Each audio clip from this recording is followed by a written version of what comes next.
Jangan sampai kita mau terus diadu domba, dipecah belah. Sehingga kekuatan politik kita hanya dijadikan sebagai bancakan. Mereka-mereka yang sesungguhnya tidak ingin Indonesia ini besar. Yang dia mau cuma dirinya, keluarganya, kelompoknya, kaya raya, berkuasa.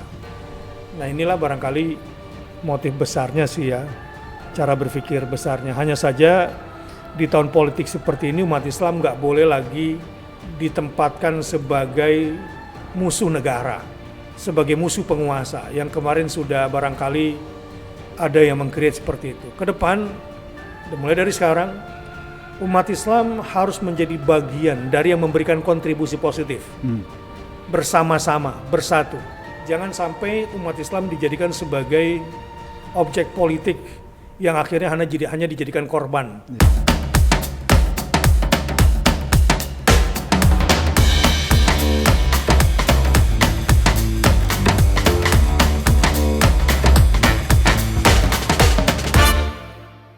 Assalamualaikum warahmatullahi wabarakatuh. Waalaikumsalam warahmatullahi wabarakatuh. Berjumpa kembali Sobat Freedom Talk bersama saya Cahya Gunawan. Kali ini saya mengundang seorang tokoh yang sudah tidak asing lagi.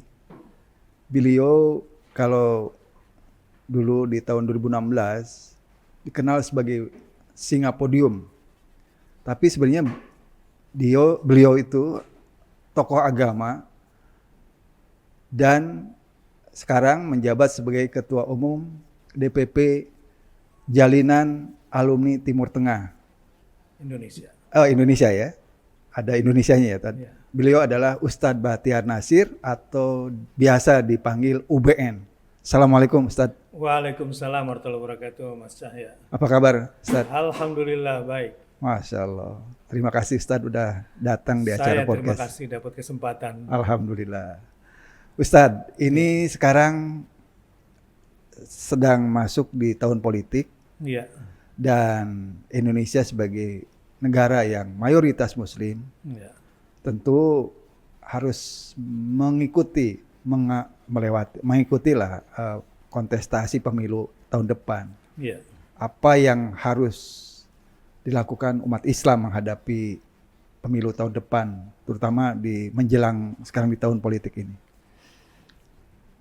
Bismillahirrahmanirrahim. Wassalatu wassalamu ala rasulillah.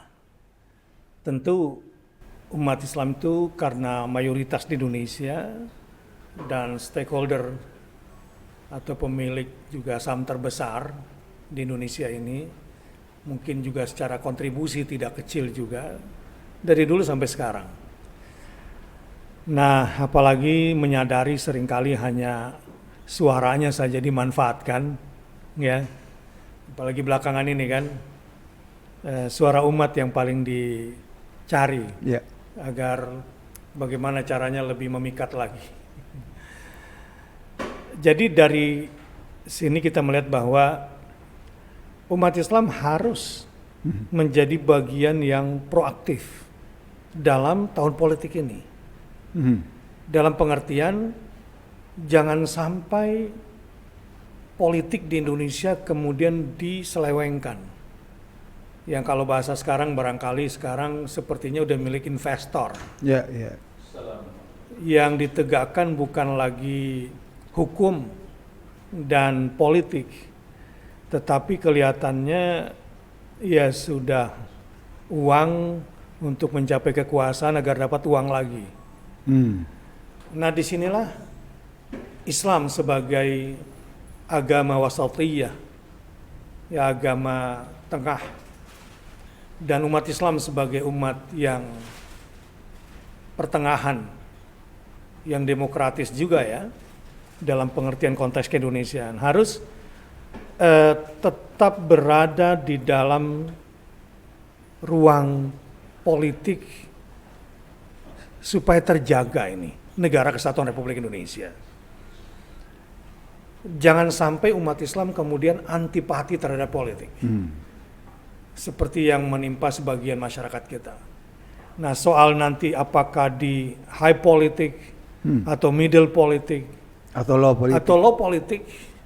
kita tidak bisa menghindarinya. Sebab negara ini pun didirikan dengan deal-deal politik.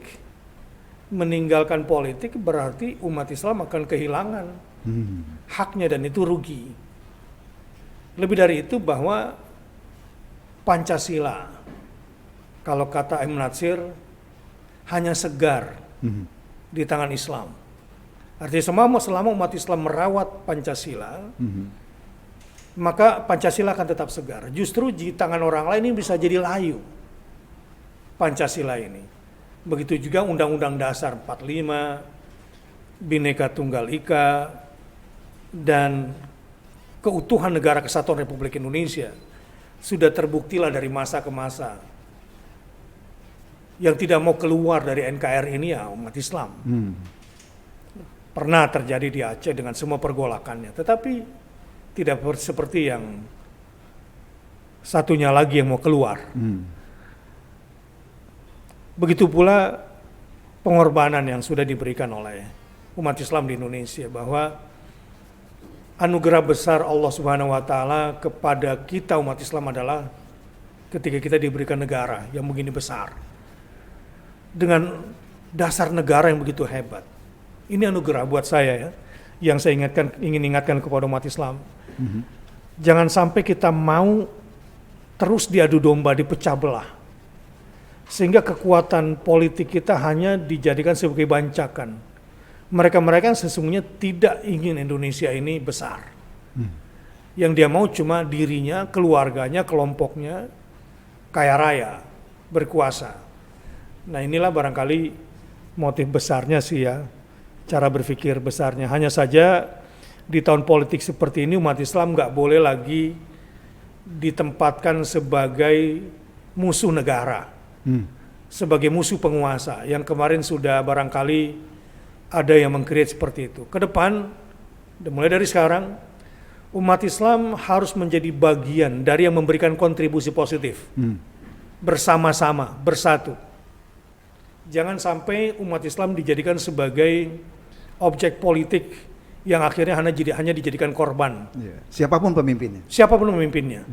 Siapapun presidennya nanti. Ke depan umat Islam harus menjadi bagian yang memberikan kontribusi positif. Kalau bahasa agamanya amar ma'ruf nahi mungkar, dengan cara yang ma'ruf, dan ingkarul mungkar dengan tidak menimbulkan kemungkaran yang lebih besar. Tetap bisa memberikan koreksi-koreksi positif yang membangun tanpa harus dikorbankan untuk kepentingan politik-politik elit tertentu. Nah di sini saya sebagai Ketua Umum Jalinan Alumni Timur Tengah di Indonesia ini, yang mereka sebetulnya kalau kita telusuri, ya mungkin nanti obrolan kedua lah itu. Iya. Ustadz, ini dalam berbagai dalam momen-momen pemilu ini, umat Islam ini sering dijadikan objek oleh para elit politik, partai politik. Umat Islam ini belum menjadi subjek, atau sehingga seringkali ada ungkapan bahwa kita ini umat Islam ini seperti mobil mogok. Jadi ikut mendorong mobil yang mogok, setelah jalan kita ditinggalkan, atau seperti buih dalam lautan. Nah, bagaimana supaya umat Islam ini bisa ikut terlibat dalam kancah politik, dalam setiap rezim pemerintahan, sehingga kontribusinya itu seperti Ustadz katakan tadi, kontribusi umat Islam itu besar dalam pemerintahan, dalam politik ini. Kalau tidak mau menjadi objek, maka harus berpikir bagaimana menjadi subjek. Itu langkahnya. Kalau tidak ingin menjadi objek yang dipecah belah, maka selalu waspada terhadap semua potensi yang bisa memecah belah kita. Nah, saya ingin menawarkan terutama kasus yang belakangan ini mulai menimpa umat Islam ya. Apakah di Rempang, dan akan ada hal-hal yang lain lagi sebetulnya. Supaya suara Islam tetap terpecah, supaya umat Islam tetap menjadi objek. Akan ada lagi sepertinya agenda-agenda lain. Saya tidak ingin meramal, tetapi di tahun politik seperti ini selalunya ada. Bahkan sudah dirancang sedemikian rupa. Ya, dengan membidik tokoh-tokohnya kah, atau organisasi-organisasinya kah. Nah sekarang, Yang mesti kita rubah mindset umat Islam Indonesia adalah jangan mau lagi dijadikan sebagai objek. Kita harus menjadi subjek. Dalam pengertian kitalah yang terdepan menjalankan undang-undang dasar sebagaimana yang diamanahkan. Kan itu tujuan kita bernegara. Menegakkan keadilan, kemakmuran, dan kesejahteraan. Juga tentang kedaulatan misalnya. Kita harus menjadi subjek dalam hal ini. Dengan cara-cara yang dibenarkan secara konstitusional, ya, secara konstitusi. Ini yang saya sebut sebagai subjek. Bahwa dimanapun posisi kita nanti, baik umat Islam sebagai eksekutif, sebagai legislatif, sebagai yudikatif, sebagai tokoh, baik tokoh nasional maupun tokoh agama, baik juga sebagai rakyat, kita semua harus menjadi subjek, menjadi pelaku dalam hal ini, menjadi teladan. Yang pertama kali mengambil kewajiban-kewajiban menegakkan khususnya pilar-pilar berbangsa ini. Ya, saya sebut tadi barangkali kalau istilah MPRR-nya ada 4 pilar itu, tentang Pancasila, Undang-Undang Dasar 45, Bhinneka Tunggal Ika, dan NKRI. Kita harus menjadi subjek di dalamnya. Jangan lagi rela dijadikan sebagai objek terus. Seakan-akan umat Islam itu ya dipinggirkan, lalu kemudian dituduh, lalu diadu domba. Ini jangan lagi kita mau pada posisi ini. Nah, ada satu teori, Mas, yang mesti kita ingat. Masukkan 100 semut merah di satu toples dan masukkan pula 100 semut hitam di toples itu. Lalu goncang-goncanglah. Maka satu sama lain akan menuduh.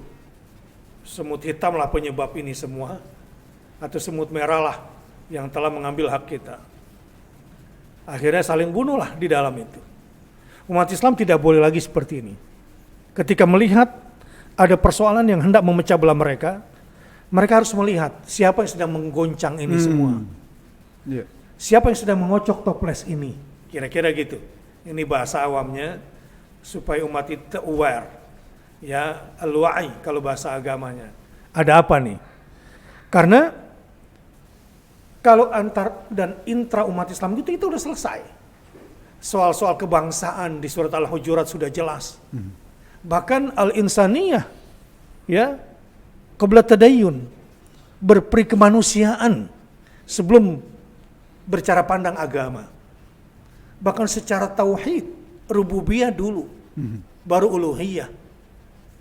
Jadi bagaimana cara bertuhan berdasarkan sunnatullah di ayat kauniyah, di ayat alam ini. Bahwa ketika umat Islam menegakkan Pancasila berarti dia sudah bertauhid.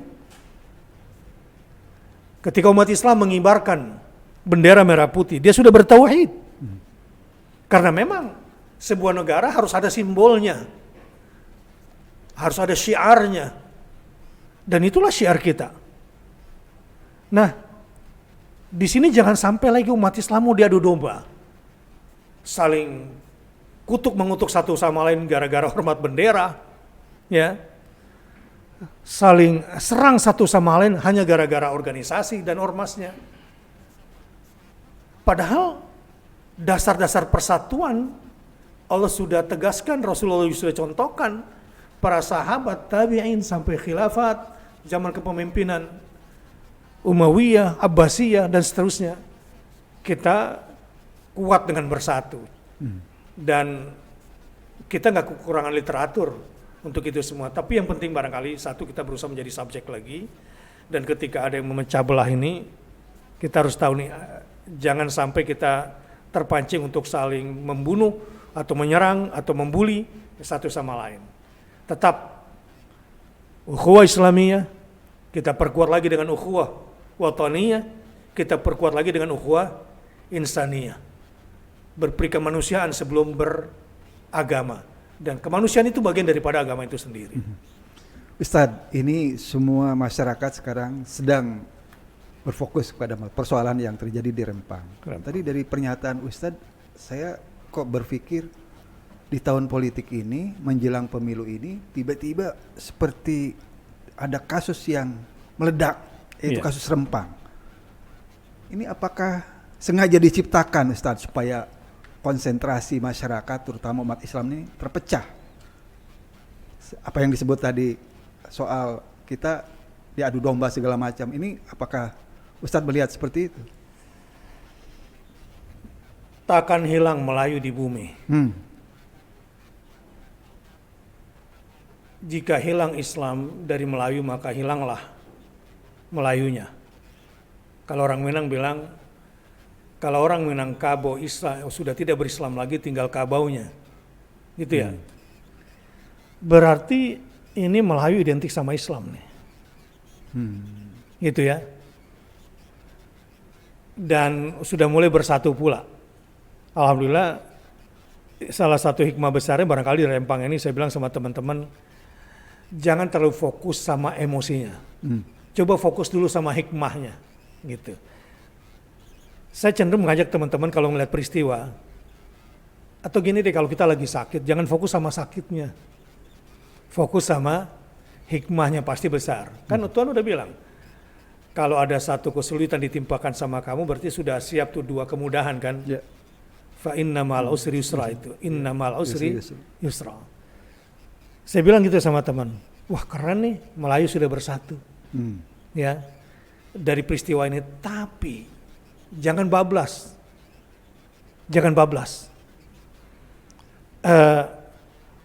perlu terus kita perjuangkan hak-hak kita, karena memang ada juga yang ingin merampas hak kita. Perlu itu. Saya termasuk, ya karena kampung saya kemarin mau dijadikan jalanan pijakan kaki dia kan, untuk ke sana, ya saya marah lah, ya.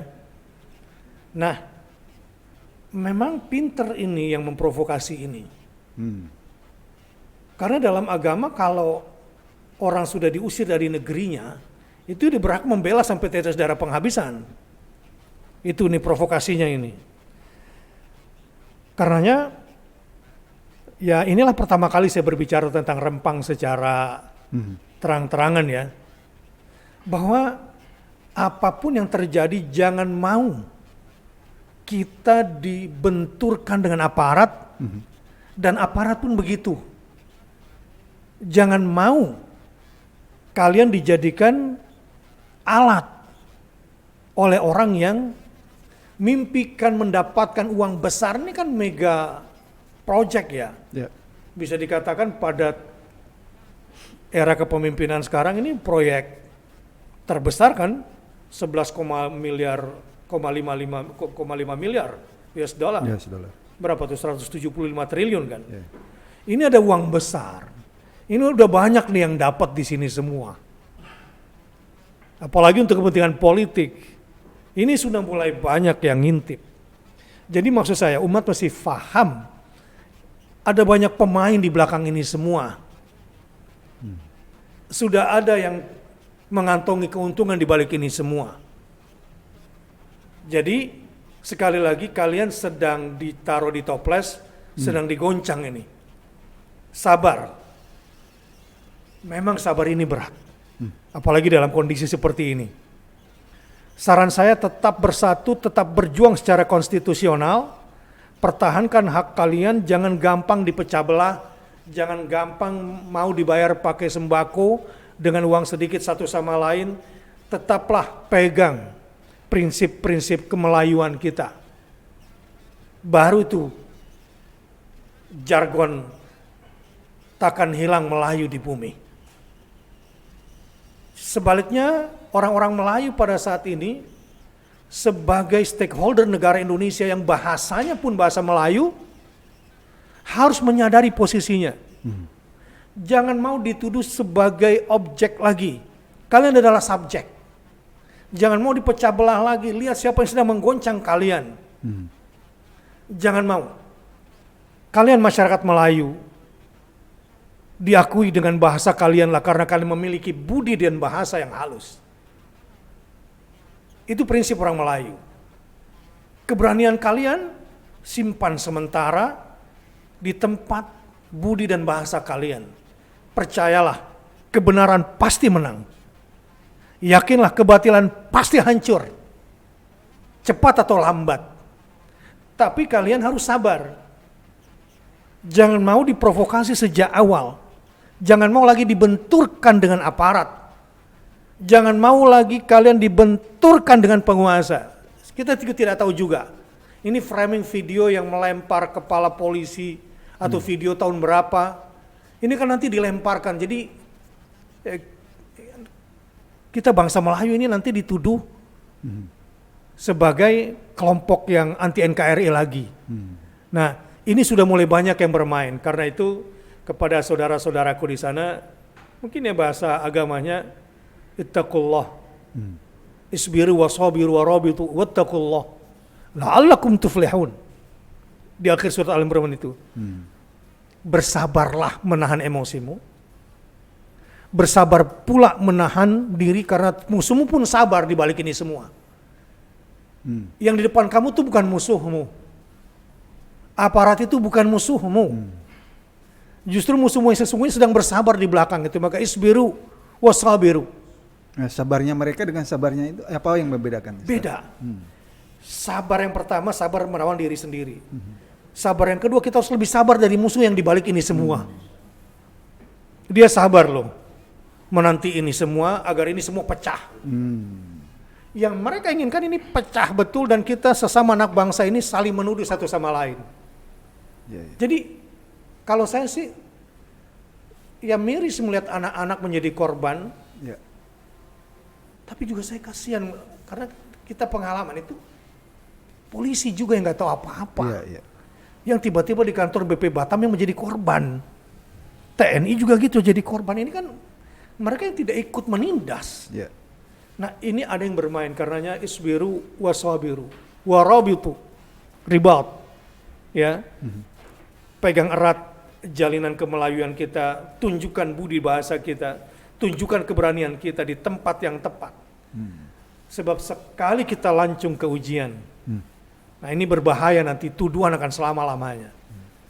Insya Allah Allah sedang besarkan bangsa Melayu sebagai salah satu stakeholder terbesar negeri ini. Ya, untuk itu kita bersabar. Dan ini uang besar, ada politik besar, ada kekuatan besar. Tapi insya Allah, kalau kita selalu mengambil hikmah, dan hikmah terbesar adalah persatuan. Hikmah terbesarnya adalah budi bahasa. Hikmah terbesarnya adalah kita menahan diri dari semua kekerasan, tetap suarakan kedamaian, jauhkan kebencian, supaya kita tidak salah tuduh, tidak salah lempar ini. Ya nanti lemparnya kemana-mana, padahal pemainnya semua bertameng di balik ini semua. Jadi mari seluruh elemen bangsa, terutama saudara-saudaraku baik yang di eksekutif legislatif, begitu juga yang di yudikatif, saudara-saudaraku yang aparat, yuk jangan jadi semut merah semut hitam yang sedang kelahi gara-gara digoncang sedikit toplesnya. Ya, insya Allah kita bisa selesaikan ini dengan baik. Karena undang-undang kita sudah jelas. Adapun hal-hal yang kita belum ketemu, tempatkan orang-orang berakal ya, orang-orang berakal untuk berdialog di situ, temukan. Tapi satu prinsipnya bahwa sebesar apapun investasi harus mendahulukan kepentingan nasional, kepentingan rakyat dan kesejahteraan rakyat. Bukan investasi namanya kalau hanya memikirkan pusat, tetapi di daerah menjadi korban selalu. Wallahu a'lam itu. Ustadz, ini berbicara tentang jalinan alumni Timur Tengah atau warga Indonesia yang pernah mengenyam pendidikan di Timur Tengah. Mereka ini bekerja di mana aja atau berkecimpung di mana aja sekarang, Ustadz? Baik, kalau kita bicara Timur Tengah nih ya, kita tarik misalnya Kiai Haji Ahmad Dahlan, kemudian Hadratul Syekh Hasyim Asy'ari, dan semua pendiri-pendiri bangsa inilah ya. Itu kan kader daripada alumni Timur Tengah juga yang kemudian mereka dikirim ke sana sejak mudanya. dan gurunya juga orang-orang Timur Tengah. Ya, ya kalau kita telusuri kan Timur Tengah itu asal dari Mekah. Betul. Islam masuk ke Indonesia ya dari Yaman, ya dan Gujarat, juga dari daratan-daratan Hijaz. Kemudian perkembangannya pendidikan setelah itu ya, banyak dari alumni Yaman, kemudian dari alumni Mesir, kemudian dari alumni Suriah, kemudian juga dari Saudi Arabia belakangan semakin banyak. Dan kalau kita lihat lembaga-lembaga pendidikan Islam besar rata-rata didirikan, dipimpin, dijaga oleh alumni Timur Tengah. Gitu. Jadi kalau kita bicara Timur Tengah dan alumninya ini di semua bidang, Mas. Memang saya sebutkan tadi dari sisi pendidikan dan dakwah ya, mereka, tetapi bidang ekonomi, bidang hukum, bidang politik ya, kalau kita lihat mereka semua ada di sana. Dan bisa dikatakan alumni Timur Tengah itulah juga salah satu yang ikut melahirkan Indonesia ini, ya dengan semua perjuangannya. Kalau saya dulu waktu belajar di Madinah, ketemu orang-orang tua di Mekah, orang-orang Indonesia yang belajar di sana, baik yang di pendidikan formal pun informal, saya dapat cerita tuh, bagaimana mereka menyusun kemerdekaan Indonesia dari Mekah itu. Masya Allah.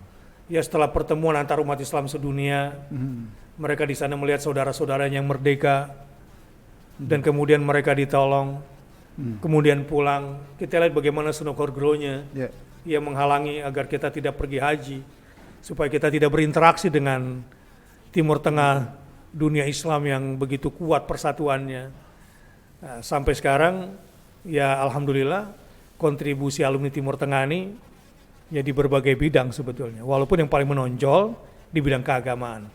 Tapi terakhir ini dengan sistem pendidikan terbaru di dunia Timur Tengah, apalagi sekarang sepak bola sudah mulai bergeser ke Timur Tengah duitnya, karena dari dulu juga uang Timur Tengah, dan di tengah kemerosotan Eropa, bahkan kalau mau cari negara yang paling futuristik, ya mall terbesar sedunia nomor satunya ya Timur Tengah, tower tertinggi sedunia juga Timur Tengah, yang aman juga sekarang perempuan keluar sendirian, ya di Timur Tengah juga gitu, kerja, ya kita sebut negara-negara yang maju sekarang di Timur Tengah gitu. Jadi pengaruhnya juga akan besar ke depan terhadap Indonesia. Karenanya di sini saya ingin mengingatkan teman-teman, yuk kita berperan sesuai dengan apa nama kita, alumni kita. Karena gini, jati diri alumni Timur Tengah tuh, kalau saya ceritakan begini Mas, ini dari umumnya ya ketika kita menjadi santri, ini jati diri anak-anak Timur Tengah. Waktu jadi santri itu atau di madrasah ibtidaiyah, kan pertama pengen sekali dulu waktu kita menjadi santri, ingin seperti guru kita, ya ulama-ulama kita. Lalu kita tertarik di mana belajarnya. Lalu terbayanglah saat itu Mekah, Madinah, dengan bayangan lingkungan ilmu yang kita bayangkan di sana dulu. Kemudian suasana ibadah, ya, bawah panas, padang pasir, kehidupan keras juga ada di sana. Sulitnya menuntut ilmu ada, tetapi motivasi kita ke Timur Tengah begitu kuat. Sampailah kita di sana, belajar. Ternyata berjumpa dengan berbagai macam peradaban dunia Islam. Di situ kita belajar. Mengenal apa itu perbedaan, terutama mazhab. Kita kira sholat kita di sini udah paling benar, gak ada lagi sholat lain, gitu kan? Wah di sana kita mengenal perbedaan. Sampai kadang-kadang kita juga bingung. Di masjid kita pecah belah, kenapa di lapangan bola bisa bersatu gitu, bercandanya tuh. Ya itu ketika exercise ya pemikiran kita. Dengan karakter masing-masing kan. Orang Indonesia yang kalem, gitu kan, orang Filipina yang juga lembut tapi gampang mukul juga, orang Arab yang mulutnya keras tapi tangannya nggak main, gitu ya. Kita belajar di situ tuh. Jadi urusan perbedaan kita udah tahu banget dengan karakter yang juga sangat jomplang sebetulnya. Begitu juga secara keilmuan alumni Timur Tengah ini, karakternya ya tentang perbedaan, dengan semua tuduhan, ya dengan semua tuduhan-tuduhan. kita itu udah belajar perbedaan. Bahkan sesama orang Indonesia aja kita ketemu di sana. Oh beda ya budayanya Jawa, Makassar. Pendekatan dakwah yang ada di sana kita kemudian, oh begini ya. Nah kultur-kultur beragama masing-masing kita pertemukan dari kultur nasional sampai internasional. Bahkan di lapangan bola sesama Indonesia aja kadang juga berkelahi. Itu biasa namanya anak muda kan. Di sana. Akhirnya kita terbiasa, tapi di luar kemudian kita bersatu lagi, ilmu yang menyatukan kita. Pulang kita. Jadi di antara teman-teman yang sekarang ini bergandengan tangan, dulu juga pernah berantem di sana.